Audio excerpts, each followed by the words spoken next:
अस्सलाम वालेकुम।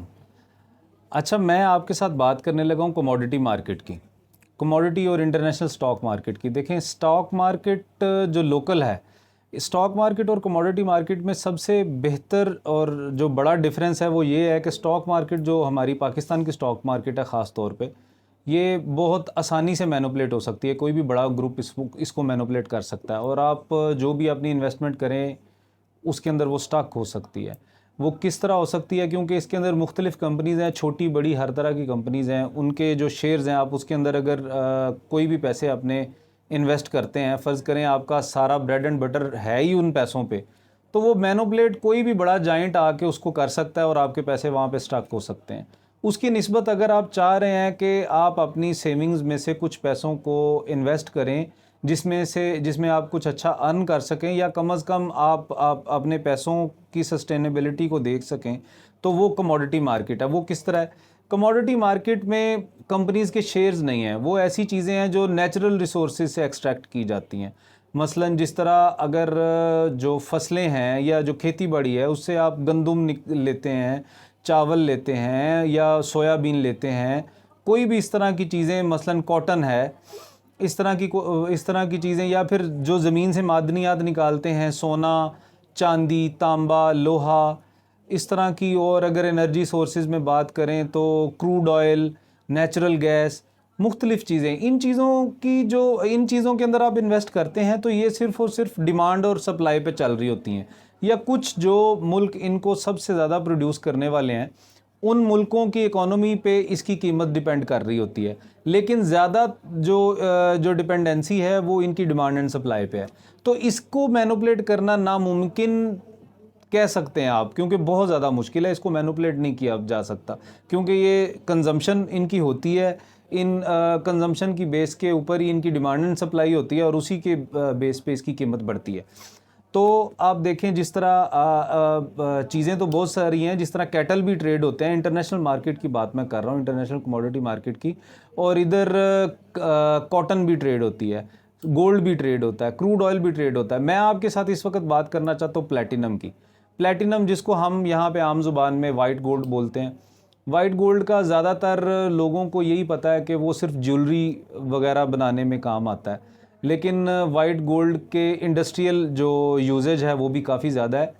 तो वो जिस तरह कुछ गाड़ियों में, कुछ स्पेस क्राफ्ट्स जो हैं उनमें इसका यूज़ होता है। तो वाइट गोल्ड जो है वो इस साल 2023 में इसने जो अपनी हाईएस्ट प्राइस लगाई वो $1124 पर आउंस है। अब आउंस का भी मैं आपको बताता जाऊँ, एक आउंस जो होता है वो 2.66 तोला के इक्वलेंट है। हम तोला इसलिए बता रहा हूँ क्योंकि हमारे यहाँ पे सोना और वाइट गोल्ड, चांदी, ये तोले में ट्रेड होती है। तो 2.66 तोला मतलब 2.5 तोले से थोड़ा सा ज़्यादा एक आउंस होता है। अगर उसको ग्रामेज में बात करें तो 31.10 ग्राम। तो इसकी कीमत इंटरनेशनली जो चल रही है वो आउंस में चल रही है। और वाइट गोल्ड की जो हाईएस्ट प्राइस 2023 की गई वो $1124 है, यानी कि $1124 पर आउंस। और इसने जो लोएस्ट प्राइस अभी तक अपनी दिखाई है वो $881.30 पर आउंस है। तो अभी इस वक्त करंटली चल रहा है ये 923 पे, $923 पर आउंस पे। तो ये इस वक्त इसकी बड़ी अच्छी बाइंग पोजीशन है। आप इसको 900 के करीब कहीं पे भी बाय करें और इसका टारगेट रखें $1000 का। $1000 मतलब आप $100 का आप टारगेट रख रहे हैं। $100 आप अगर इसकी एक स्टैंडर्ड लॉट लेते हैं जो 50 आउंस की है, तो उससे आप $100 कमा रहे हैं, मतलब आप $5000 का गेन कर रहे हैं। $5000 बड़ी अच्छी एक अमाउंट बन जाती है। अगर इंटरबैंक रेट अभी तो 306.67 है, लेकिन अगर आप इसको 300 के बराबर भी आप समझें तो वो तकरीबन 1.5 मिलियन बनता है, 15 लाख रुपए बनते हैं। तो ये बड़ा अच्छा रिटर्न है जो आपको 30 to 40 डेज में मिल सकता है। अरे सर, इससे जैसे कि एक मिडिल क्लास तबका अगर ये ज्वाइन करता है जी जी, तो कितने पैसे की जरूरत होती है उसको? देखें, मिडिल क्लास तबका अपनी सेविंग्स में से, जिससे मेरे ख्याल में, मैं देखें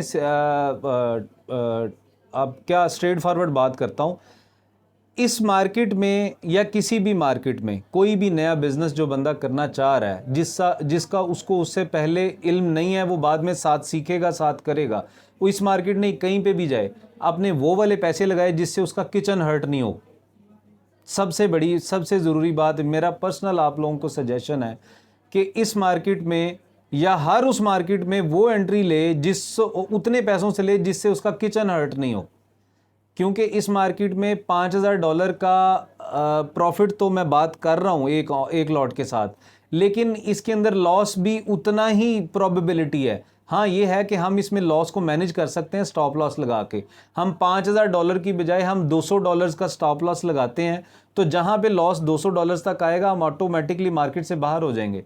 लेकिन ये जहन में रखें कि लॉस भी साथ ही साथ में है, लेकिन उसको मैनेज करने के तरीके हम बताते हैं। ये हार्वेस्ट ग्रुप है और मैं हार्वेस्ट ग्रुप का एक एजेंट हूँ जो पाकिस्तान का नंबर 1 कमोडिटी ट्रेडिंग के लिए ब्रोकर है। सर एड्रेस बताइएगा कि आपके ऑफिस का। इस वक्त मैं जिस ऑफिस में बैठा हूँ ये BC11 अल्बीना कमर्शियल, क्लिफ्टन ब्लॉक 5 कराची। यानी कि हर तबका टाइप का गवर्नमेंट हर तबका का बिल्कुल गवर्नमेंट, कोई इंडस्ट्री एरिया का भी कोई बिल्कुल होता है, वो बिल्कुल भी कर सकता है। इंडस्ट्रियलिस्ट भी होते हैं, वो भी काम करते हैं, सर सब कम कर से रहे कम हैं। कितने बजट में आप समझते हैं कि इतने पैसे से ये 1 मिलियन रुपीज़ पाक रुपीज़ जो हैं, यानी कि आप समझ लें कि $3500 के इक्वलेंट आपके पास अगर पैसे हैं तो आप इसमें काम करें, या कम से कम 1 मिलियन पाक रुपीज़, पाकिस्तानी रुपीज़ 1 मिलियन से आप अकाउंट ओपन करें। CDC अकाउंट ओपन होगा पाकिस्तान मर्केंटाइल एक्सचेंज में। हम लोग सिर्फ कंसल्टेंट है और कंसल्टेंसी प्रोवाइड करते हैं। इंशाल्लाह आपके साथ रहेंगे, आपके साथ बात करेंगे, लाइजोन में रहेंगे। आप अगर खुदा न खास्ता लॉस में जा रहे हैं तो उसको मैनेज करने के भी तरीके बताएंगे। बहुत शुक्रिया सर।